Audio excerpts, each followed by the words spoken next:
From multiple hush-hush locations in Minneapolis and your this is Nice Games Club, the show where nice game devs talk gaming and game development. I'm Ellen Burns-Johnson, and I make nice games. I'm Steve McGregor, and I make nice games. And I'm Arthur Croy, I too make nice games. For this week's episode, our topics are NDAs and replayability. And so, if everyone is ready, let's start.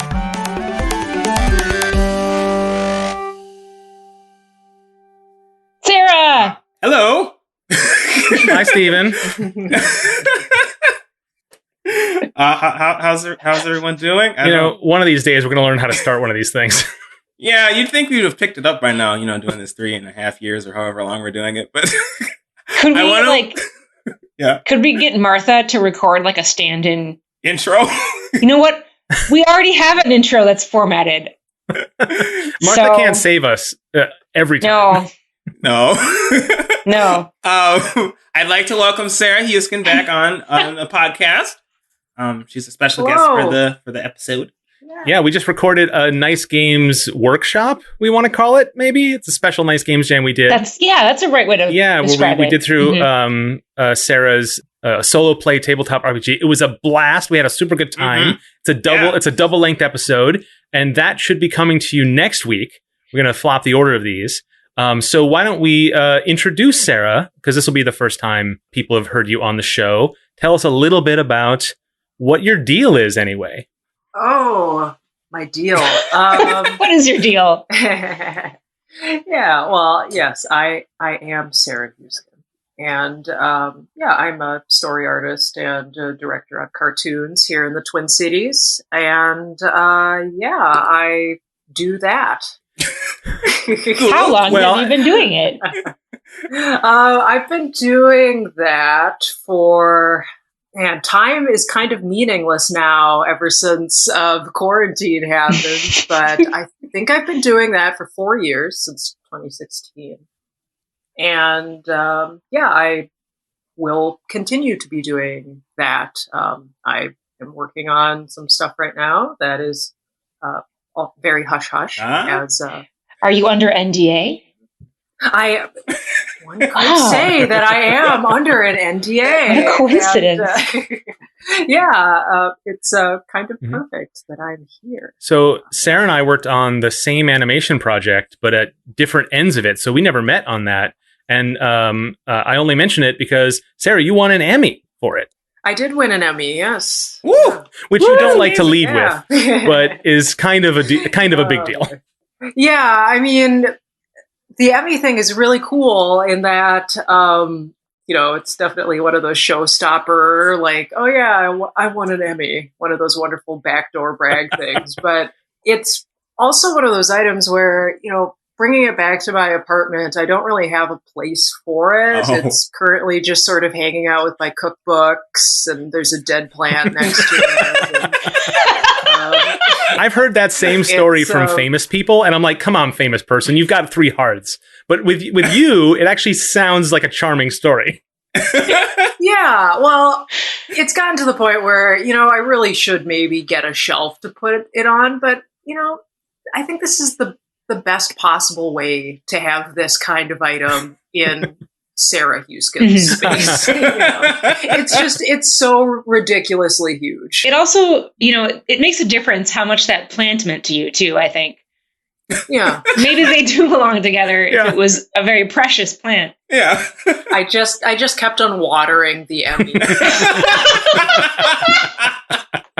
Hoping that it'll propagate and I'll get another Emmy. That's how they happen, Like, you see these people like, how did you get so many Grammys? And it's because they just watered them and maintained them. Let them grow. Played classical music to them. Good quality soil. Mm-hmm. Miracle grow. Yeah. Really good compost. Yes. Coffee grounds. Spent coffee grounds. Yes. And that's very impressive. But my favorite of your accomplishments is the key art you did for Widget Satchel. Yeah. You illustrated Sprocket for us in that amazing pose that is in all the key art. And it's just like the first thing people see when they see Widget Satchel. And I think it's the only reason people take a second look. Because there's a lot in that game that's great. But like that first impression matters. And you really delivered this amazing like it's a rich illustration of that cute little character. Oh, that sprocket is on a T-shirt that I have. Yeah, we put it on a T-shirt. What? T-shirts? There's merch? We should print more of those T-shirts. Oh yeah, I made stickers. Did you get a sticker? I never got a sticker. Oh, I need to get in on some of this merch. Yeah, right, for real. I don't know if it's merch. I think we printed them out for the team, right? But merch. Oh, we've been chanting that for years. Like as soon as I sketched the first sprocket for the game jam, we were like, put that on a mug, on a mouse pad. We wanted to make a plushie. Like we had designs on it, but no money to do it. So that's the big barrier. But Steven, you did put some money to make those stickers. I did. That's true. I got to get you a sticker. Yes. For sure. Yeah, my favorite merch thing is always mugs. Mugs. Because, stickers. I love stickers. I love shirts. But, I need to drink coffee out of my favorite things. Mm-hmm. You sound like you might have the same problem that I run into about every couple of years, which is you have too many mugs. Yeah. I do have too many mugs. Mm-hmm. And I can't imagine why. You need all that shelf space for your Emmys, so...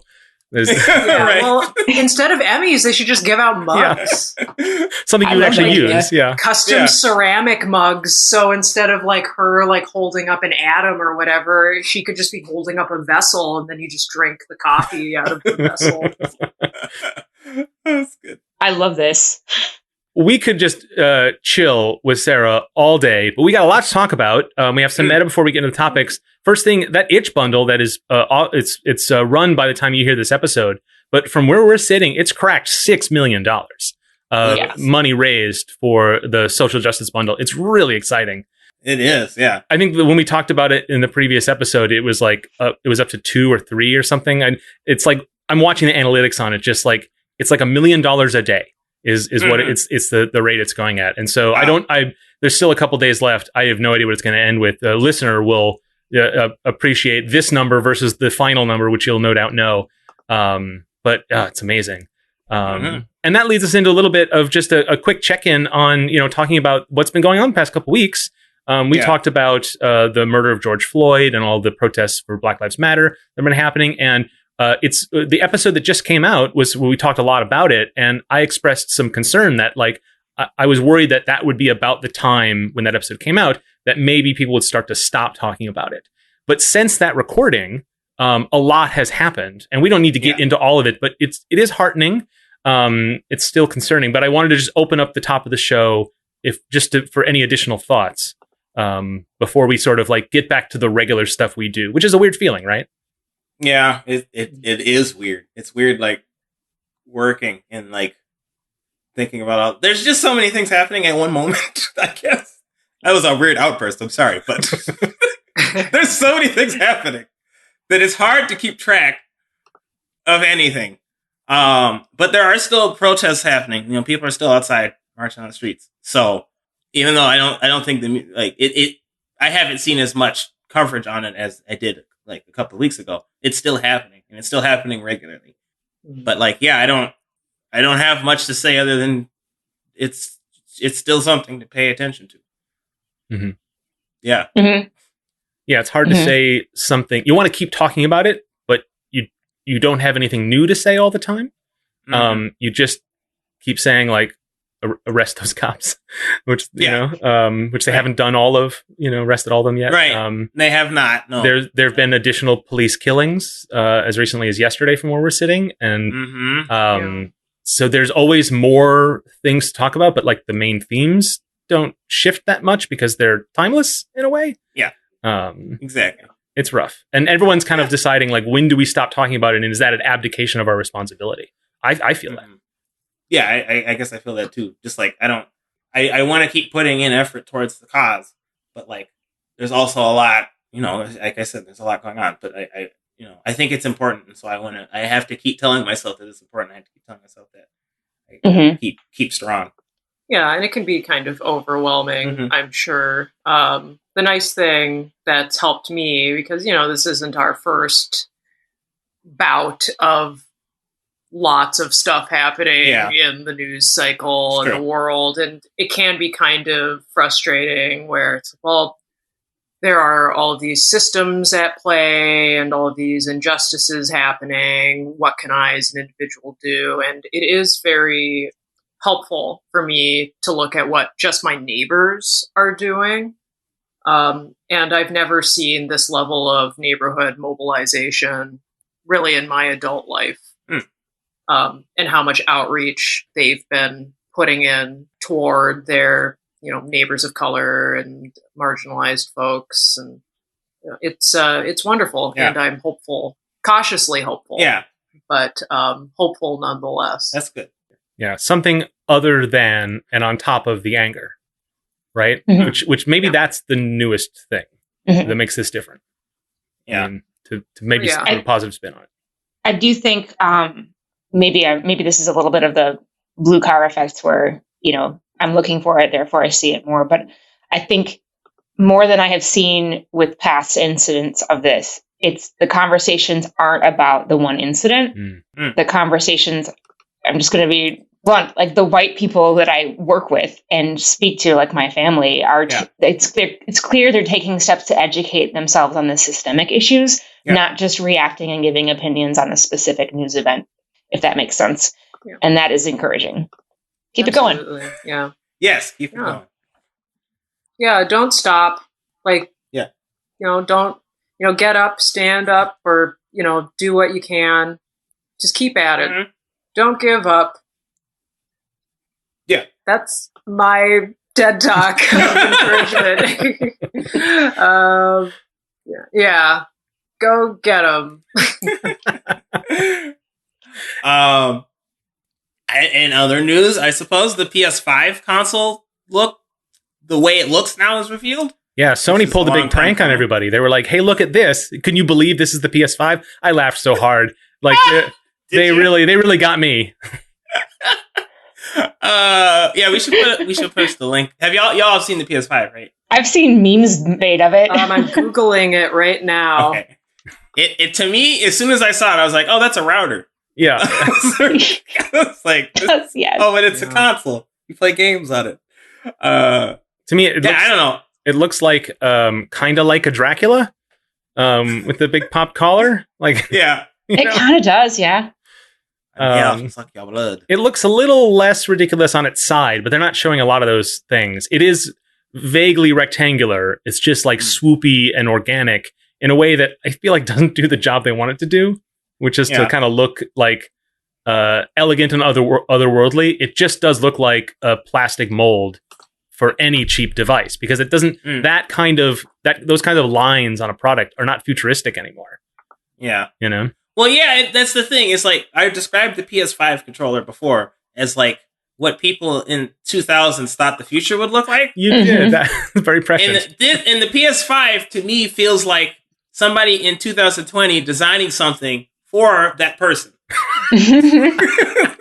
Instead of it like actually being, it's so like I'm conflicted because I like the controller.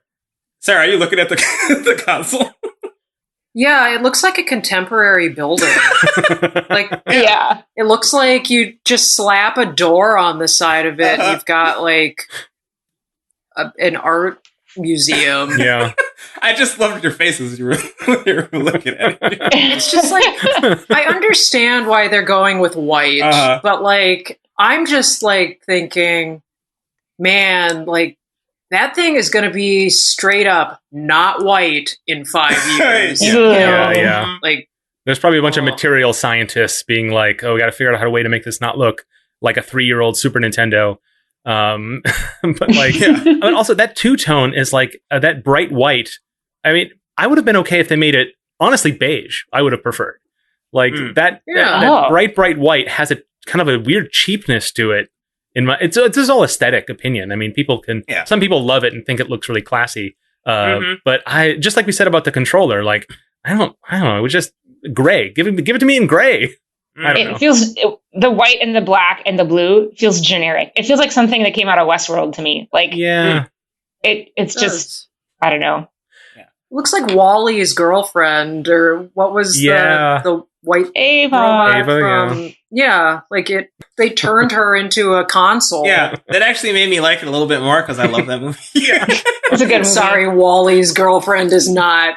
I feel like I definitely lost some like feminist points there, but well, I'm conflicted on it because like I really like the controller a lot.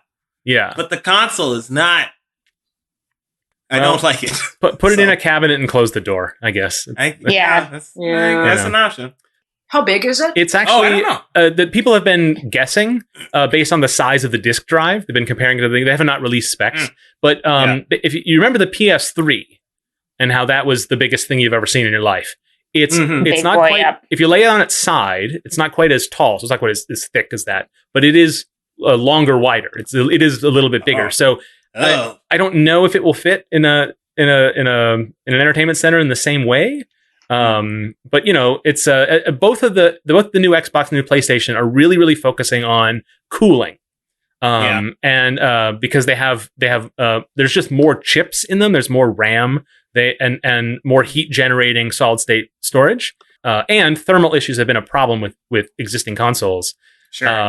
And so fan noise and all of that. And so both of them are just bigger in a way that I think people haven't quite appreciated. And I mean appreciated in that they haven't appreciated the value of making them bigger, because it seems like that should be the opposite of what's happening. But I think both come from a concern of like getting the hot air out. Gotcha. So I don't know. It's just put it behind a big fern, I guess. But then they didn't just show us the monstrosity. They showed us a bunch of amazing games. They did. I took notes and I have a list, and we should not go through all of them. But one, Spider-Man Miles Morales, not a full sequel, but like an interquel AAA experience starring Miles Morales, who was a breakout sort of sidekick character in Sony's Marvel Spider-Man, this Sony game, but not. And you did. I don't know if you played as him in any of the missions. I think you do for a little bit. Okay. But not as like Spider-Man. He didn't have powers. That's right. He was like developing them, and then like the teaser is him like getting them or something.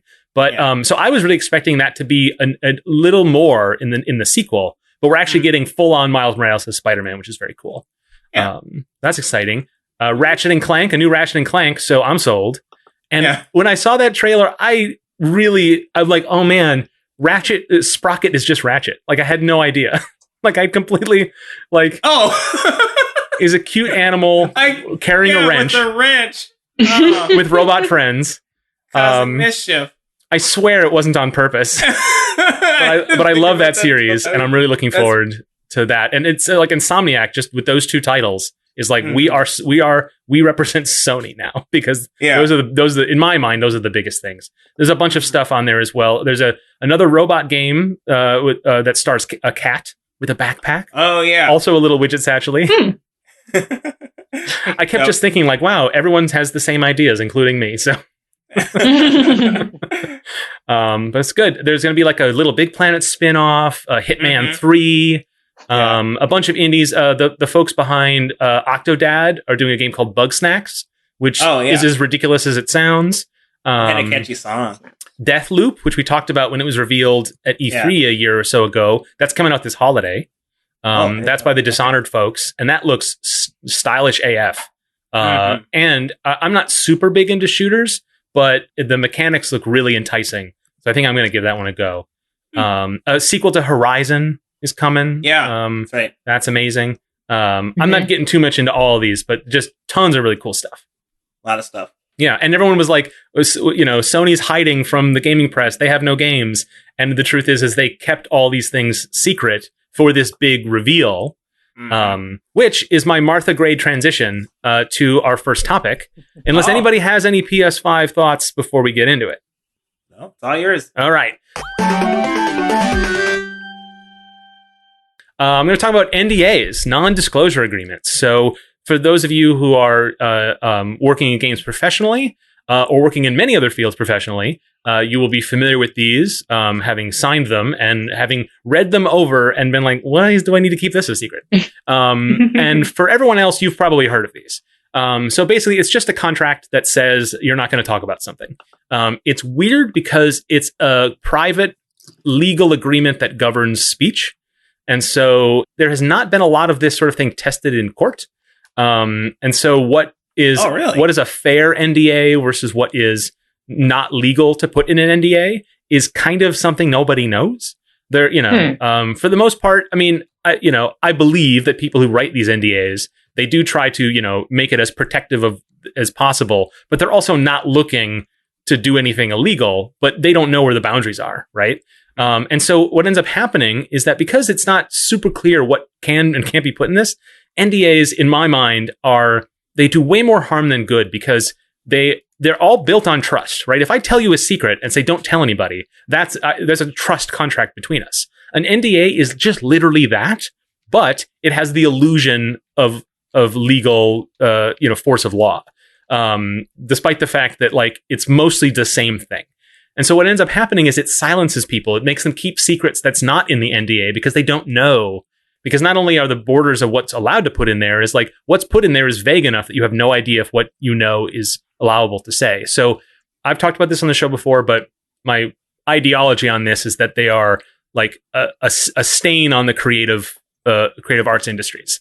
They damage relationships. They damage the ability for people to learn new things. They keep secrets that aren't worth keeping. Violating an NDA in most cases does not do the kind of harm that it's feared to. It creates a culture in gaming, especially, that causes a lot of damage from companies, developers, and especially gamers when that information that's not secret is kept from them, and then they put value on the secret, and it's just all terrible. And so I have a very strong opinion about that. So I'll maybe try to explain a little bit more, and we can talk about maybe our own experiences, our own feelings on these things.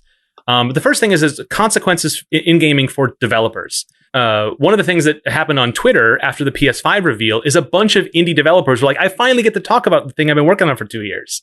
And that is ridiculous. Compare this to the film industry, where there are trade publications talk about set visits and movies are announced years before, and the scripts are basically available on the internet. On the Blacklist or in other places where scripts float around before they're bought. It's not kept a secret. In the same way, there are still reveals and teasers and PR mechanisms, but there isn't this sort of militant desire for secrecy that there is in the gaming industry. And I think that just formed naturally. That's how people did it, and it just kept getting done that way. But when you think about the value of it, compare it to other creative industries and how they deal with it on a much lower level. So for developers who are like, oh, I'm an indie developer, I've been wanting to talk about this thing I've been working on for 2 years, that takes them out of the conversation. It takes them out of the community. It makes them, people are like, what are you working on? They're like, oh, I can't say. And then suddenly it's like, all right, well, then what are we going to talk about? Right. And to what benefit is my question? Why does it necessarily matter? And it's kind of funny because some of the games announced at the PS5 reveal, some of them are indies that have had devlogs on Twitter. And Stray, the one with the cat with the backpack, that's one that had a lot of stuff posted online before it was picked up by a publisher. And I can't speak to what happened in the intervening time, but a lot of people on Twitter, gamers, were like, wait a minute, is this that thing I already know about? Why? I'm confused. Why is that the case? Because we just expect a reveal to be new information to the world.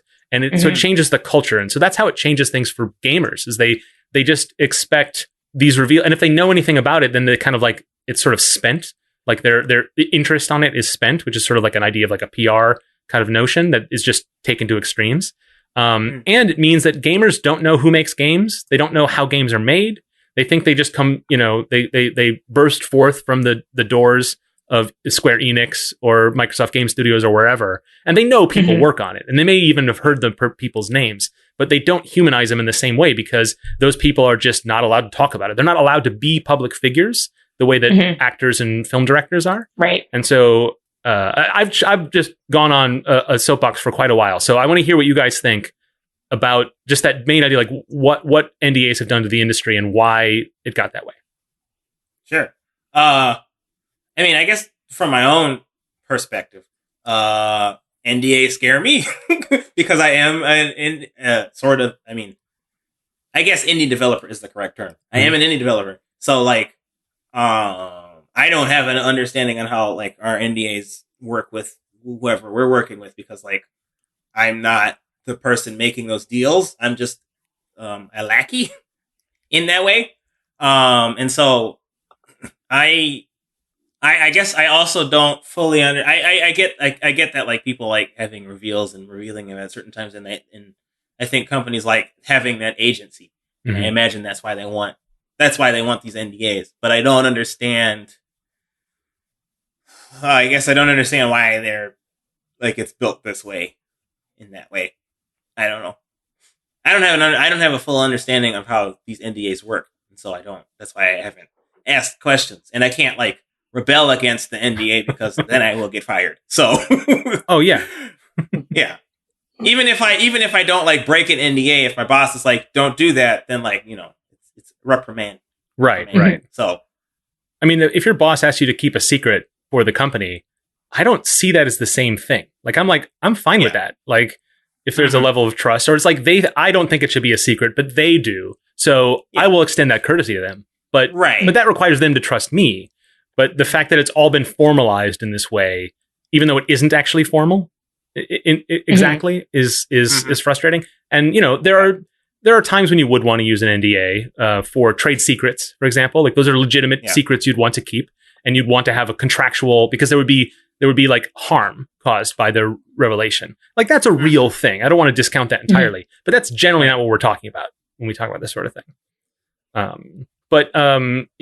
So of us, who has been under an NDA of this of a type that sort of not reveal details? I'm getting a hand from Ellen and from Sarah. We all have. Yeah. I assume we all have at some point for some reason. And you don't want to talk about it, do you? Right. Right? You don't even want to talk about the fact that you signed one, which itself is not a secret. But you just don't want to, right? I don't want to either. Like I don't know. You don't want to. Where's the line? Like I could talk about it more broadly. I mean, like I've only ever been under NDA work or NDAs for the work that I do in learning experience design. So, it makes sense because we're actually dealing with clients' secrets, right? And we're dealing with creating training around their material. And so if we were to share it, like that actually is there, people are the greatest competitive advantage right now in the 21st century. Like if you can train your people faster to do the job better, then you have a big edge over your competitors. So sharing anything about like a company's internal processes or an organization, I mean, if it's work we're doing for a corporation, then it makes sense to keep that quiet from a competitive perspective. We've also done a lot of work for nonprofits though. And then it's like, of course, please talk about this. Yeah. Please. Right. Free promotion for us. Please get people excited by sharing it if you can. Yeah. You start like methods and materials. Like those are secrets worth keeping for sure. Yeah. I do think that there can be danger in showing. I'm a huge advocate for showing work in progress to get customer feedback and feedback in general. And I think good ideas can come from anyone who's a part of the community around a particular work. And if you show things in progress without thinking about the context in which it's going to be shared and being prepared to answer questions about what it means and being prepared to set up what frame the thing that you're showing, then it can cause a lot of negative buzz and negative reactions and weird questions and create a lot of noise. It makes it harder to actually do the work. And that might be one of the things that NDAs are intended to guard against. Yeah. And that's an honest motivation, right? Like you described like why you might want to keep a secret that isn't a state secret, right? There are plenty of good reasons. I think what happens is with an NDA, you then blanket all information that comes to you of any manner that's not public or whatever. There's a boilerplate phrasing for this. And I think that's where it kind of breaks down is I feel like it's a burden on you if you want to keep a secret. It's a burden on you to explain what, the boundaries of that are, not the burden of the person you're telling the secret necessarily. And an NDA framework gives a legal excuse to put the burden on the person who's been given the secret. And because they don't necessarily know what the full, what they can say or what they can't say. But Sarah, you've signed NDAs for film projects, animation. Is it a lot different? Hey folks, Ellen here. Just jumping in. we're going to get back to the show in a second, but I want to give you a heads up that we're going to get some clicking and some tapping from Sarah's mic throughout some of the rest of the show. It's an issue that we didn't discover until we were listening to the recording. So our apologies. Sorry about that. And now back to the show. Is it a lot different? I would say, I don't know. And I'm kind of kicking myself because there was a bit of conversation in the animation world about NDAs specifically, and I just opted not to engage because I'm just like, whatever. But personally, for me, with the NDAs is, so I've signed NDAs for animated shows. I've signed them for some video games that I didn't work on, but I was present in the studio that was working on them. With some of these games, they were based on movies. And a lot of the things they were sending were like continuity photos for modeling and character designs. And additionally, I've signed NDAs for looking at materials. So on projects that I'm not involved in. But, well, actually, regarding NDAs for those materials, I didn't really sign anything. They were just sort of verbal agreements, I guess. Yeah. So for all of the projects that I actively worked on, I did sign the binding document or whatever. But for access to, say, show Bibles, or even the project I'm working on now, which I fibbed a little, I'm not under NDA. I should be. And yeah, it's kind of interesting how there's sort of a verbal component. Yeah. And my whole thing with NDAs is, I can understand like wanting to protect certain trade secrets or aspects of production, so they're not copied or replicated or whatever. I think that there really is something to be said about giving your crew kind of a shared stake in the success of what you're working on.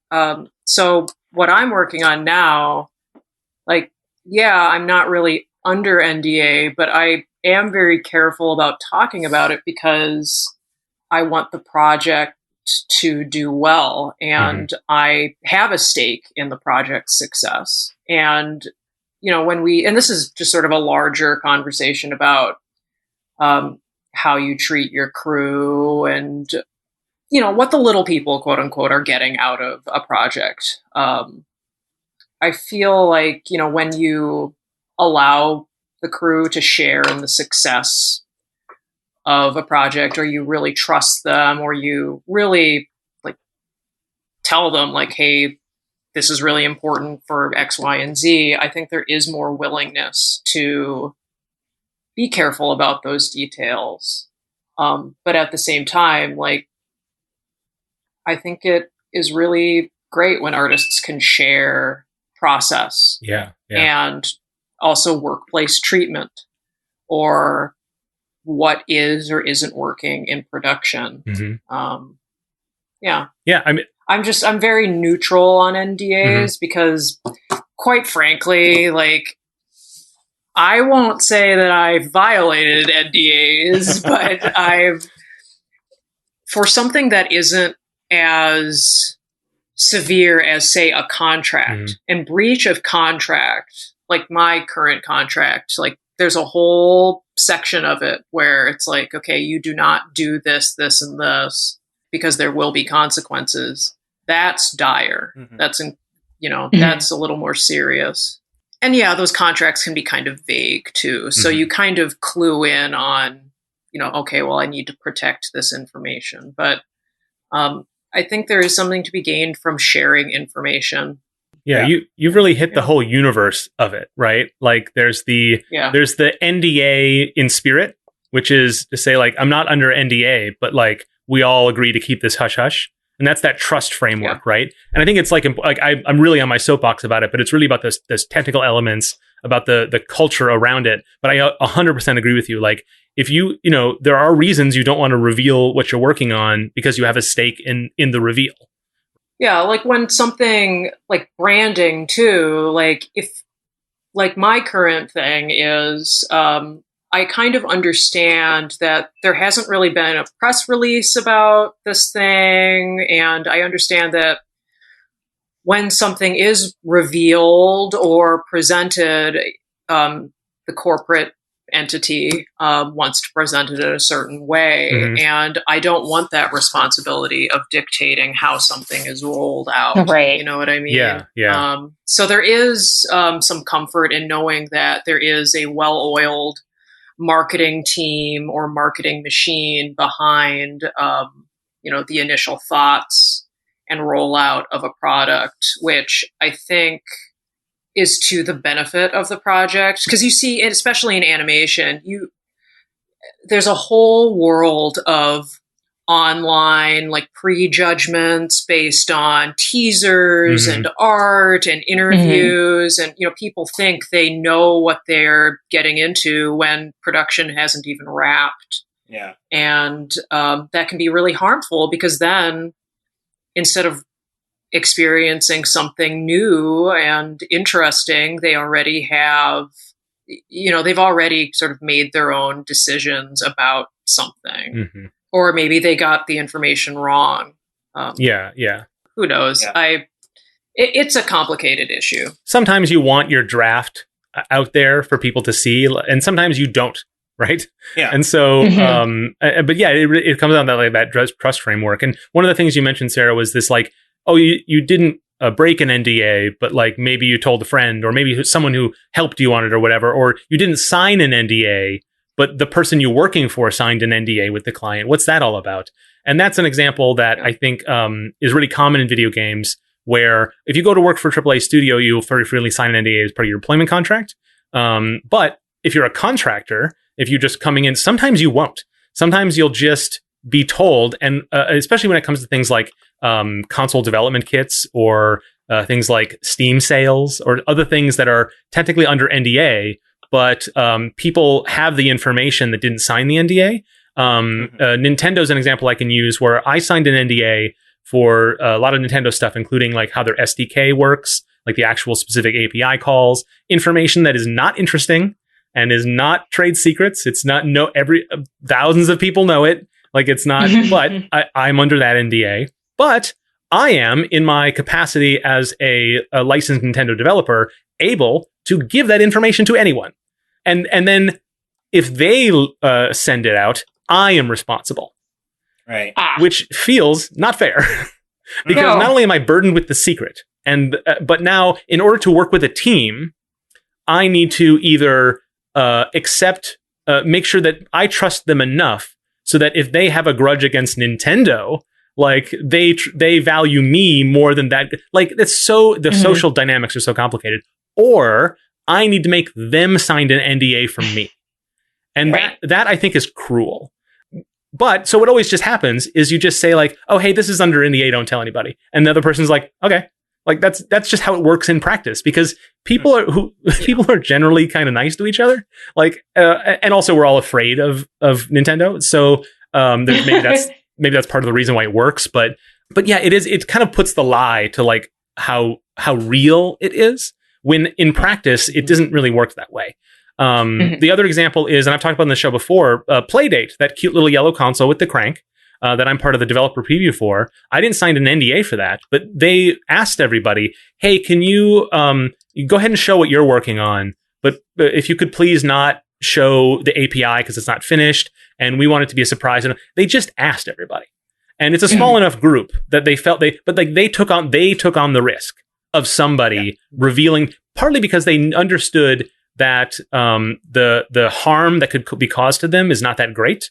But also it was probably just easier for them not to write an NDA and like to hire a lawyer to do it. So there's probably a little bit of that practicality, but like, I really value that. So if someone asked me to keep that kind of secret, even if I wouldn't keep the secret, like I'm always happy to like trust it. Like it's their thing. It's their secret. I won't tell their secret. But then when it becomes my secret, then it becomes a burden and a weight on me. And I don't like that very much.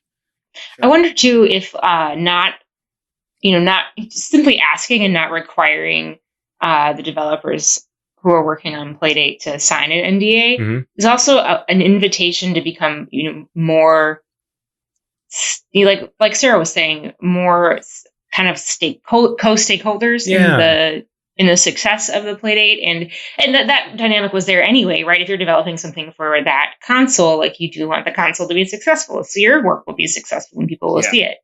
But it does kind of set a different tone for the relationship between the owner of the device, like as an organization, and the developers, if it's just a request between peers versus a demand from your corporate sponsor. I think that distinction is important, though, Ellen. I think that, like, there is a difference between the relationship between, like, Playdate and developers versus Nintendo and developers. Because I think that, like, Playdate and developers are kind of more intertwined in that way in their success. Because I think, like, all consoles live and die by the success of their games, right? Like, just because you have a really fancy console doesn't matter if you don't have any good games to support it. But all of the major players, Nintendo, Sony, Microsoft, have their own internal studios that can build these AAA games that people will purchase a console for. And Playdate does not have that. And so, like, I think that they have to establish that form of a relationship with developers so that they feel like they have a stake in it. And because they do have a stake in it, I guess. Playdate's success is reliant on these separate developers to make games for this console. Where it's not the case with Nintendo. And I think that, like, Nintendo, Sony, Microsoft, they have their own secrets. And I think that, like, the point you brought up, Sarah, that, like, they want to portray the image of what the thing they're presenting in a way that will make it exciting for players to purchase and exciting for stakeholders to see happen. And if somebody releases that information before it was ready to present, then they lose out on that opportunity. So I guess I could see it from that way. But I think also, as a person, like Mark was saying too, as a person who has been under NDA and I don't understand how these NDAs work, I am under fear of breaking NDAs, so I feel like I can't talk about things.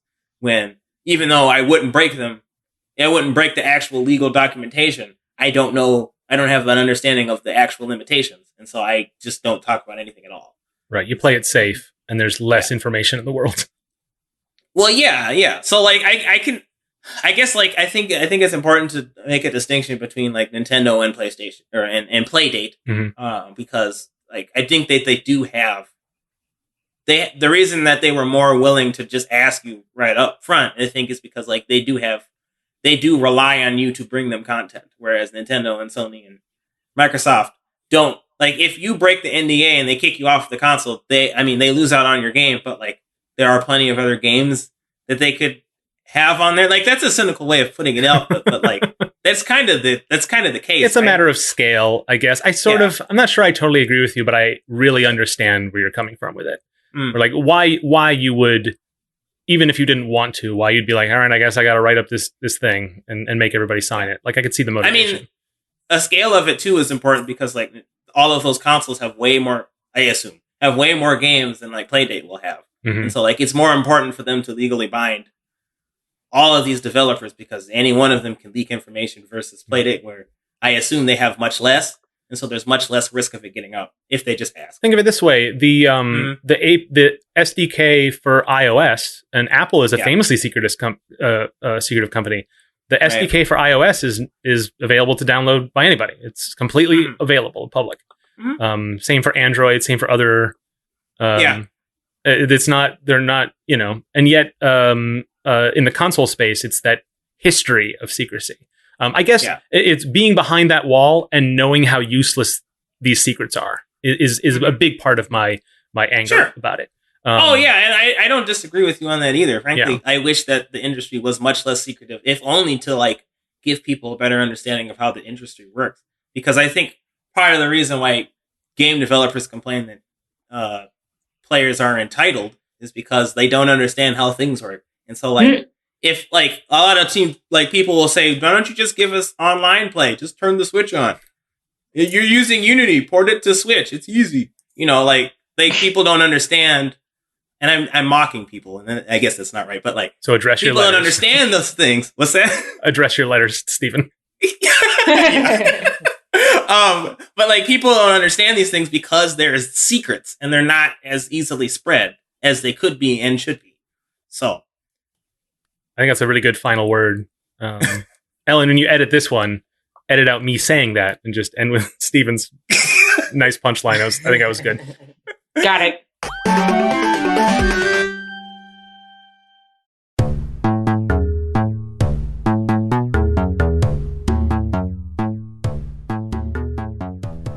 Hey, we know you love Nice Games Club and all of its fun Nice Games things. But do you know that your love is not as contagious as you might think? You actually have to tell people. And that's why we want you to send the podcast to a friend, so that we, selfishly, can have many more listeners, because it's a thing we like to have.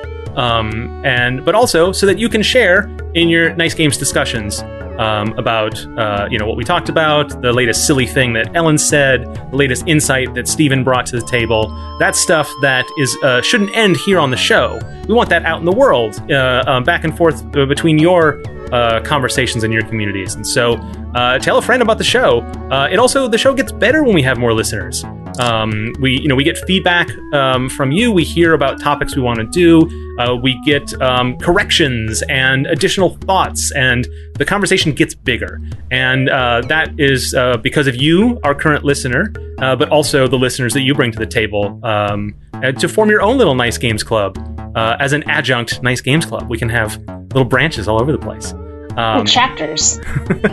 So we've had a couple ideas of like how you might want to tell people that doesn't sound weird or forced, and we don't have a script. But one idea is to have a Nice Games Club listening party. Like, get your friends together on Discord, play a game, and in the background, someone throw on an episode, maybe related to the thing you're working on. I think that would be kind of fun. Then you can sort of interrupt us with your own thoughts, and then eventually turn us off and have your own interesting conversation. So that's an idea. But basically, I think everyone here will agree. We like having listeners. We think it's valuable to not just our own personal wants for the show, but for the quality of the program, right? Yeah. Yeah.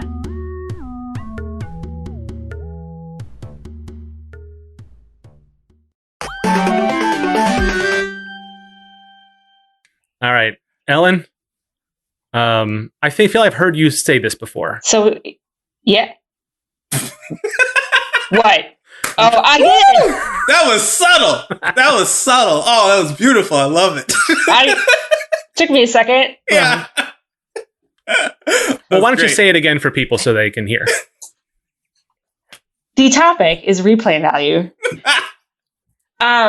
So I think I think the way that I decided that I'd like to enter this topic and kind of go about it is, I don't think that there's a one size fits all for designing replayability. I think there are a lot of factors and considerations that we can consider, but I think to have a meaningful discussion about those factors and considerations with the four of us, I think that we first need to define what replay means, or at least narrow down. Right, because what replay means as an experience is really different for different styles of games. And I think this is a particularly great crew to have to talk about this topic, because it's, from the sound of it, we all kind of lean towards different game types, or maybe the different player styles. So Steven, you are famous or infamous for liking fighting games. Yes. And Sarah, we did the workshop episode recording, which will come out next week. You mentioned that you're a narrative driven player. Like, you're into that. And I like to do a little bit of everything. And Mark, I don't know, you're kind of a little bit of everything guy too, especially if it has something to do with Star Trek. I'm a little bit of every kind of Star Trek. Right. Okay. Yep. That's accurate. It's the kind of player I am. So all those games, like, what replay means is like really different. Like, replaying a fighting game, does that mean that you start a new match?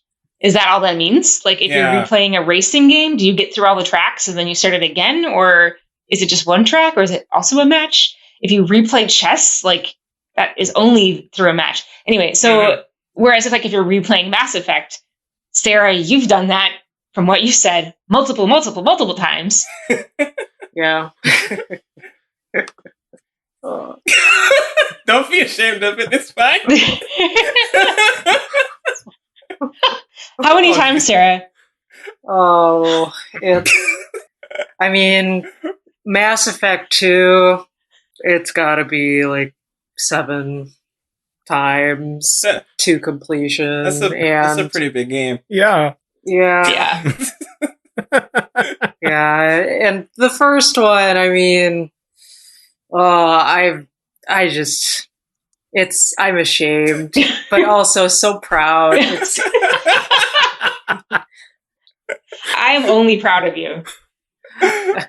Like, I mean, discovering every piece of dialogue and mining every single planet. Mm-hmm.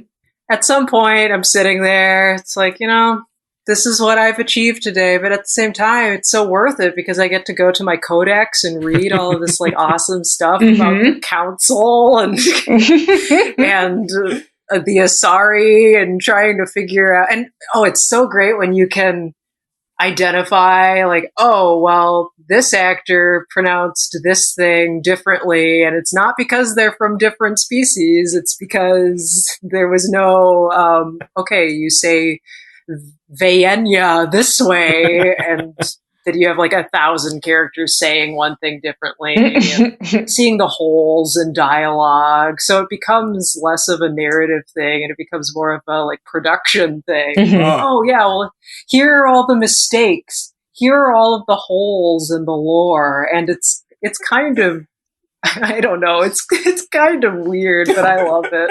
That really appeals to me as a way to just like investigate more. Maybe not so just for the holes, but for the, just the how it's put together. Because that's why, I mean, Sarah, I'm sure you'll agree, that's a great reason to rewatch a movie. Oh, yeah. Right? 1,000,000,000%. Right. So zoom back out for a second, like, because I think those are exactly some of the factors that make a game feel replayable. But like when you restart a movie, what that means is you got to the ending scene. Yeah. And you fast forward and whatever you saw any post-credit scenes, Right. especially if it's a Marvel movie, and then you stopped it, and then you go to the beginning again where the time code says 000. That's what rewatching, like that's what replaying a movie is. And the emotional experience of watching the film a second time is going to be most likely very different, even if, there might be a degree of nostalgia and you still feel excitement when you get to the exciting parts and you still feel sad when you get to the sad parts, but it's, what's coming, so it's going to be a little different. Right. With a game, like, I'm not sure how many times you have to play through Mass Effect to be able to really understand how all the branching choices fit together and where the holes are. But replaying a game is basically, you got to build your Shepard again. You get to the end, the last scene, you make the last choice that influences the story, and then replaying it means you start at the beginning and you're rebuilding Shepard again. That is true. I think that like the way that we in the industry like think of replay value is the how to get people to keep playing a game again or more. Not necessarily, actually, not even necessarily again, but just more. Like fighting games, for instance, like you play one match, and you play another match. I mean, I think most people would agree you're not really replaying the game again, but like you're still coming back to the game because it has a replay value because there are new people you can combat against or new characters you can fight against and stuff. Yeah, right. So I think that's exactly what I wanted to hit on with this initial part of the conversation is when we talk about replay, we're not just talking about again, we're also talking about more. And we use the term replay to really refer to both of those states. Yeah. If that makes sense. Right. Mm-hmm. Well, and don't like DLC is kind of the easy in on that. I mean, whether it's, I got this brand new blaster or costume or whatever, like, that's sort of a very shallow, but still easy in on replaying something. But like Mortal Kombat, I mean, I haven't played any of it because it is just way too hard for me, but I've watched every single frickin' cutscene for Mortal Kombat 11, and I think they just released like a new story element. And like there's story stuff, but gameplay wise, like it's still like, you're still, pressing a various variety of buttons, like it isn't like, like in Mortal Kombat Deception. Well, you're not roaming through the outworld now. Like you're still, beating player after player after player, sometimes with different player or different characters, but gameplay wise, it's still kind of the same. But sometimes, like, just adding a little extra can be a nice way to get back in. Mm-hmm. It certainly, I mean, Mass Effect's stupid Pinnacle Station thing certainly tricked me into replaying. How much tricking did you need? I didn't really need that much. Fair point. Oh dear, another DLC. Oh, well, I guess I'm gonna... And while I'm at it, I'll just replay the whole game again. If I have to, I guess. Yeah, oh jeez. So I think what I wanted to kind of get into next, because there isn't a recipe, there are factors and considerations. Yeah. I kind of wanted to just, for the rest of our exploration of this topic, is really to just explore kind of our personal, individual personal examples of games that we like to replay and games that we didn't, and just so we can kind of identify and bring to the surface some patterns, some of these factors and considerations, and then kind of just sum that up at the end. So the first question that I'm going to pose to each of you is, what is a game? Sarah, you're going to have to come up with another example, but Okay. we'll give you a second to think about it, so you don't have to go first on this one. But what is a game you have replayed a lot and why? So I'll go first just to give you guys a chance to think. And I will go with Super Metroid, which I actually mentioned, I think, in a couple of recent of our roundtables. But I have played that game a lot. I don't remember how many times. It's the same game every time. Like, I know where all the puzzles are. I know where a lot of the secrets are at this point. Why do I keep replaying it? I think initially I liked exploring the world again and like rediscovering some of those puzzles. And now, when I replay Super Metroid, it's because I'm getting, like, with every playthrough, I'm getting more skilled at moving through the world quickly. And when I have that moment where I walk by a tile and I think, oh, I believe if I remember correctly, there's a secret there, and then I like shoot my laser at the ground, and there totally is that feeling of being right. Yeah, like it's when I initially played, like my first and second playthrough, I was playing because I love that sense of discovery. Now I'm playing because I love feeling awesome. Hey. Yeah. Good reason. Very good. I got one. Steven, you got one? All right, I'll go ahead. I want to give you some time because we're never good when we prompt each other for examples. But I have one, which is I don't replay games a lot, actually. And part of it is because I rewatch films and TV a lot that I love. I'm really into rewatching things I've already seen because there is more to discover. And spoilers are not like, I don't worry about already knowing what's going to happen. It's just as dramatic.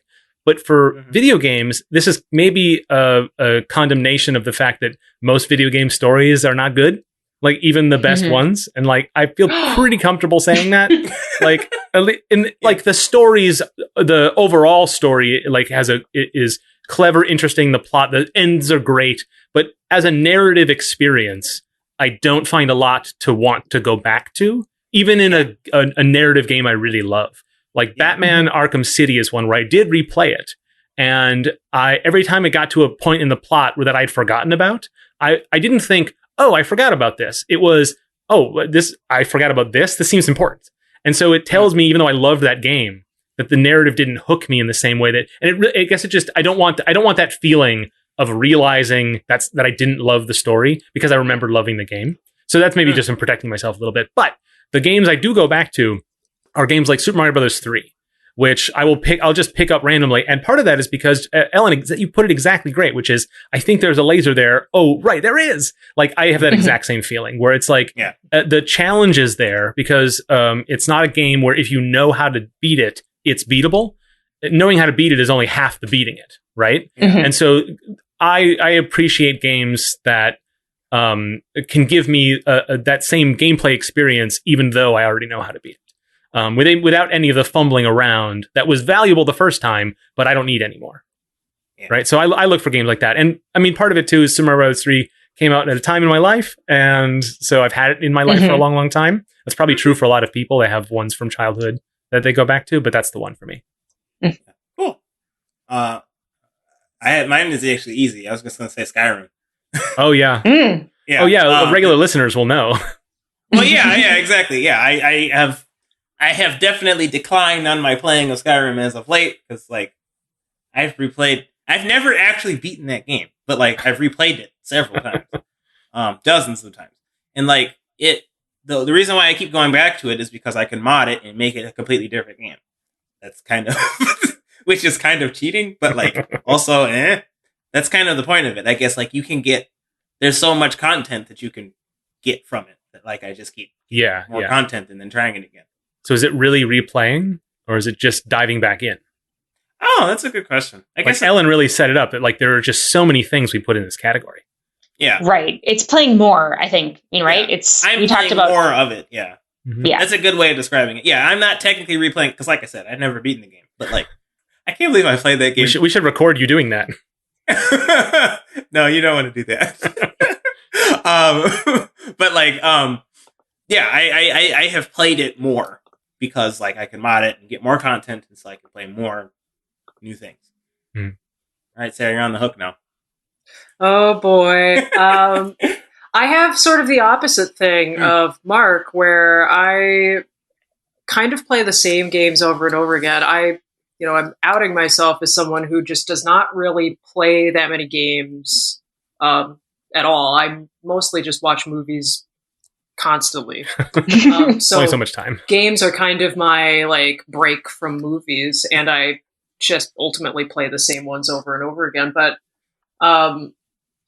I absolutely love replaying Resident Evil 4.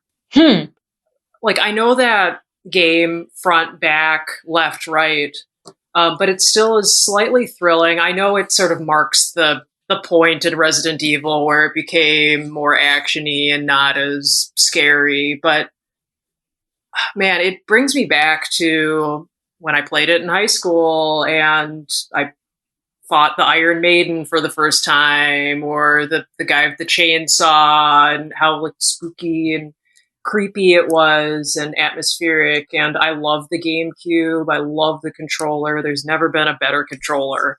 And so for me, it's almost like a tactile, relaxing experience to replay Resident Evil 4. Mm-hmm. So yeah, like I'm playing it not because I need to find something new or experience something different. It's because I know exactly what I'm going to get, and what I get is something that's really helpful for me. It's almost like a self-care thing. Mm-hmm. You're playing it because it's familiar and like you know what's going to happen. Yeah. That makes like sense. I know exactly how I'm going to feel, and I don't play it all the time. Like I maybe replay it once a year. Between Mass Effect replays? No, of course. Well, that's the problem. Well, I mean, pivoting away from Mass Effect 2, which is definitely the game I've played the most. I've played the first, a couple hours of Mass Effect 3 over and over and over again. And there's one specific thing that just makes me put down the controller and stop playing every single time. And it's whoever rigged the models for the characters, the necks, like that. There are some moments where I'm standing behind Liara and she turns her head all the way around. Like it's The Exorcist, and I can't unsee it. And every time a character is standing next to me, the head turns way too far. And it's just, it's such a petty thing, but I can't get past it. It's so creepy. It doesn't sound petty for someone who works in animation. Like, you're going to notice those things. It's going to bother you. But I'm glad that you mentioned that, because the next question I had for all of us is, what's a game that you have finished but never replayed? I feel like I have the approach that Mark had, in that like I tend to... Games, I don't like a lot of narrative in most games, but games that I have liked the narrative of, I have not revisited. Because like I think that Mark is kind of right that the journey is generally not worth it, but the end part of it is. Mm-hmm. Like I feel like a lot of the games that I enjoyed the narrative of have good endings, but and the reason you got to that ending is because like you played through the game, but like actually playing through the game is like kind of a chore. A lot of those, for those games, I think. Yeah, and so, I mean, like, it could have been good the first time, but when you think about replaying it, you're not thinking about watching the story again. You're thinking about playing the mechanics again, and you're like, I had enough of that. Yeah. You're thinking about playing the mechanics again so you can get to the ending, and you already had that moment. So yeah, I guess those are the kinds of games I tend to not replay. Yeah. I'm the same way. There's just way too many to come up with like a particular example, because that's my normal mode, and I do feel weird about that because like I feel like I have a pretty strong basis for why that's the case, but I also feel like I should probably pick up some of my favorites again. Like like Paper Mario Thousand Year Door is one of my favorite games, and I have only played it once. And that's one where I would love to replay those mechanics again. And every silly scene I would love to see again. I just haven't, because it's not my habit. So like, as much as I have a justification, I think as much of it is my habit as me like actually having an opinion about it. Right. And maybe I'm contorting my view to fit what is just comfortable for me, I also typically don't replay games. There are a few exceptions. I mentioned Super Metroid. And I also play Night in the Woods often. But the one I was going to bring up for the example of one I haven't finished and loved, but did not replay, was Breath of the Wild. I keep coming back to it in my head, like, oh, maybe I should get back. There's like a lot of DLC. There's a lot of stuff that happened in that game, and I loved riding around my pony.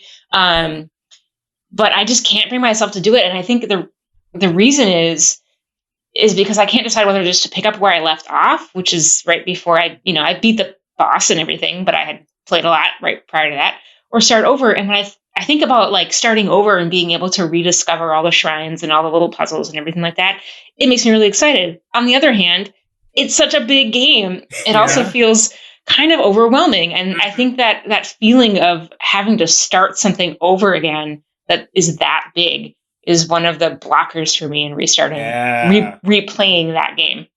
Like mechanical depth or something might be yeah. Because like Mario Odyssey, which is often compared to Breath of the Wild, is similarly enormous, but it's a very simple game. I could totally see going back to that the way I've played Mario 64 more than once, Oh, boy. Well, maybe I'll kind of cheat this prompt a bit, and I'll say it's allowed. Pokemon. Oh, yeah. But, so I am one of those insufferable Gen Waters where I grew up playing Red and Blue and Yellow, love them. They're my favorite entries. Well, no, they're a close second to Gold and Silver, which I love. And I caught all 151 in Blue and Red, put it down. Got as far as I could in Gold and Silver, maybe approached it every now and then, put it down. Ruby and Sapphire, played those, put it down, and now I'm done with Pokemon. And I because I know that if I were to pick up another Pokemon game, I'd probably enjoy it for the same reasons that I've enjoyed Generations 1, 2, and 3. But I'm kind of like, I'm kind of done. I'm done catching and collecting, and it's cool to see the 3D models and all of the animations and the considerably better production values, but it's just way too much. And I'm happy. I'm happy with my experience with Pokemon. I'm happy that people continue to have their experiences with Pokemon, but for me, I'm just like, I'm done. Yeah. No more. And I guess that I could say that about the previous generations too. Like, I just have no desire to pick them up anymore. That's put really well. Like, I mean, I'm a Pokemon master. I caught the original run. Yeah. I've achieved self-actualization. I'm good. But yeah, Pokemon is just one of those things where until they really, like the Gigantamax and Gigamax stuff just really wasn't enough to bring me back in. And I just need it to be a different game. This just feels like the beginning of a sports movie where like there's like the young upstart Pokemon trainer who needs to go get mentorship, and then there's the Pokemon Master of Legend who like let the game go and won't pick it up again. Yeah. So maybe this one last time. Yeah. And maybe this is like a bit of a cheat on like the initial question, but I do feel like one problem Pokemon has had is it's like, well, how do we keep it fresh and how do we keep it new? And for me, it remains kind of the same. Yeah. Which is one of its charms for some people. Mm-hmm. Yeah, absolutely. Well, it's the same thing with Resident Evil 4. You know what you're getting. Mm-hmm. Yeah. And it's cool to see like new creatures and new gym leaders and all that stuff. But yeah, for me, it's just not enough to have me replay it and revisit it. I caught the first bunch. I'm good.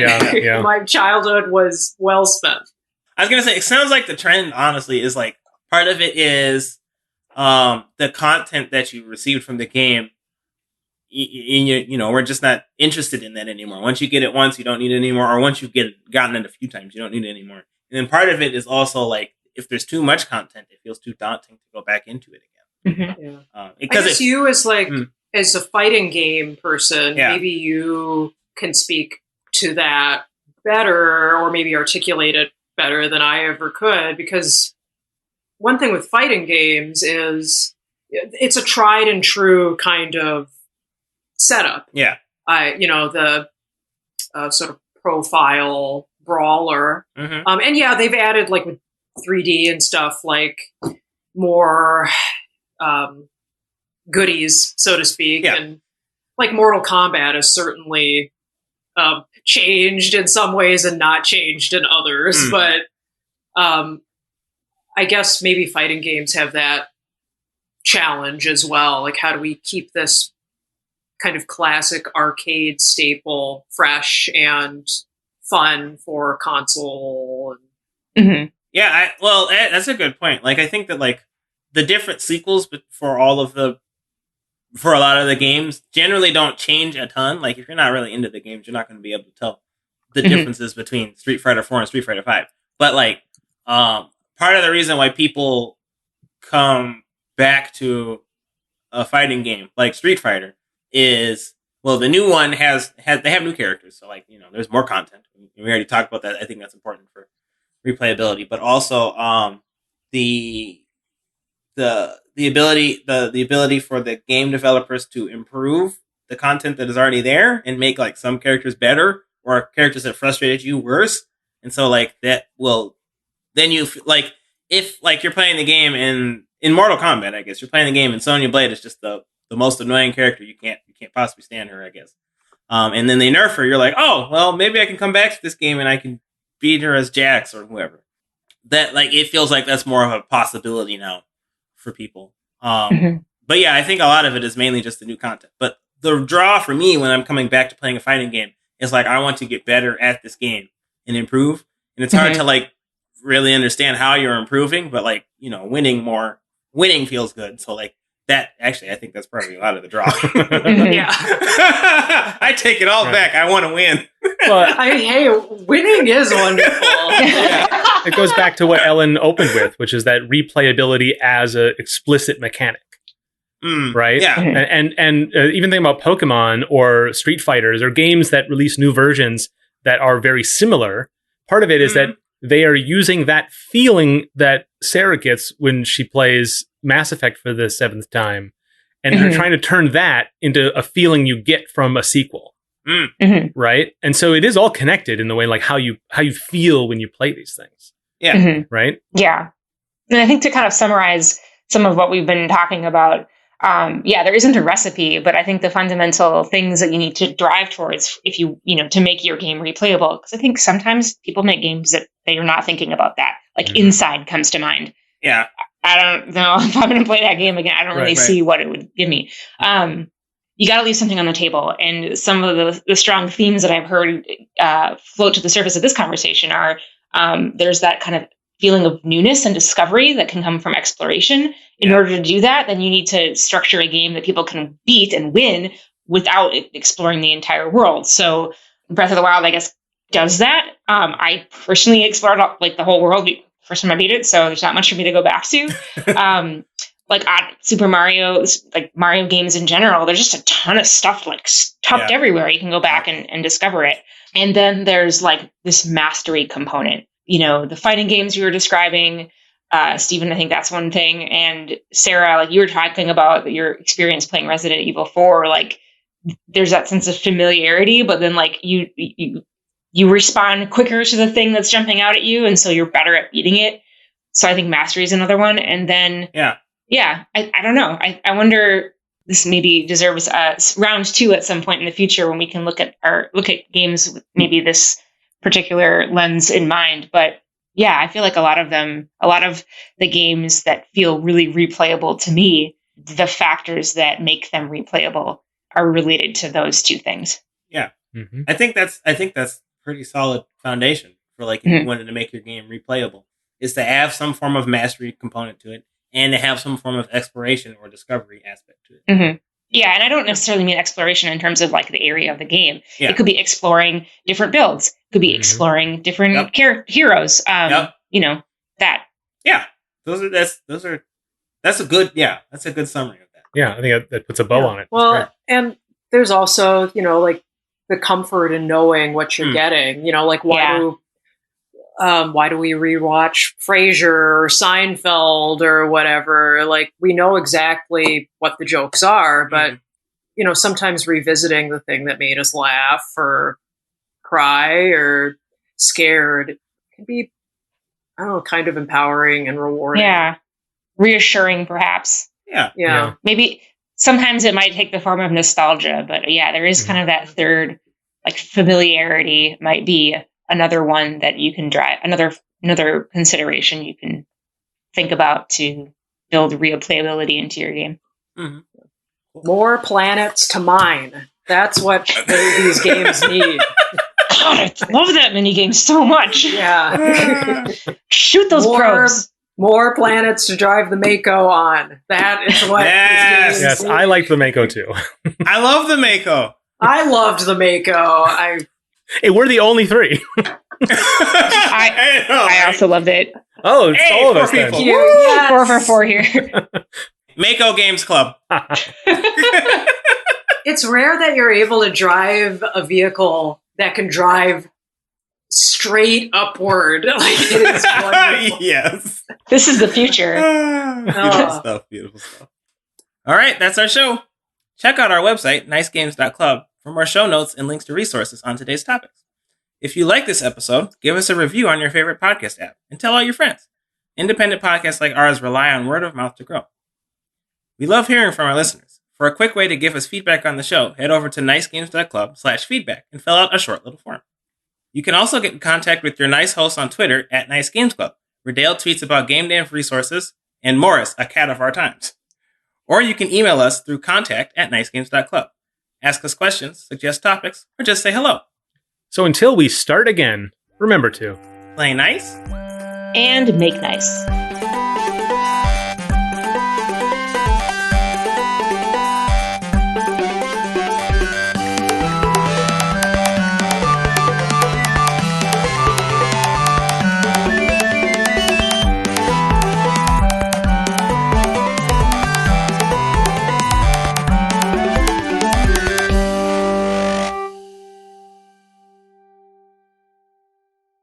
That's great post-show content, right, Ellen? Yeah. That's cool.